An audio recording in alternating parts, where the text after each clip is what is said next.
अस्सलाम वालेकुम प्यारे बच्चों, आप हर्फ ड़े की कहानी सुन चुके हैं। अब बारी है हर्फ ड़े के बारे में मज़ीद जानने की। ये देखिए, ये मैंने आपको एक पहाड़ की तस्वीर दी है और इसके अंदर मुख्तलिफ हरूफ दिए गए हैं। आपने इनमें से हर्फ ड़े को तलाश करना है और उसके अंदर भूरा रंग भरना है। याद रखिएगा, हर्फ ड़े के ऊपर एक तोय होती है।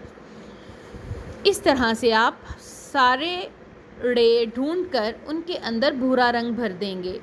मुझे उम्मीद है आप बहुत अच्छे से हर्फ ड़े को पहचान कर उसमें रंग भर लेंगे। चलिए अब हर्फ की बनावट की तरफ चलते हैं। ये देखिए, ये ड़े है। ये लिखने में बिल्कुल हर्फ रे की तरह होता है, लेकिन इसके सर पे एक छोटी सी टोपी या तोय होती है। ये बन जाता है ड़े। ड़े भी रे की तरह एक फर्शी हर्फ है, क्योंकि ये लाइन के ऊपर इस तरीके से लिखा जाता है और ड़े की आवाज़ होती है ड़ा। शाबाश प्यारे बच्चों, मुझे उम्मीद है आप हर्फ ड़े को ना सिर्फ पहचान सकते हैं बल्कि आप इसे बहुत अच्छे से लिख भी सकते हैं। आप अपना लिखना और सुनना और पढ़ना जारी रखिए। अगले सबक में मुलाकात होगी। अल्लाह हाफ़िज़।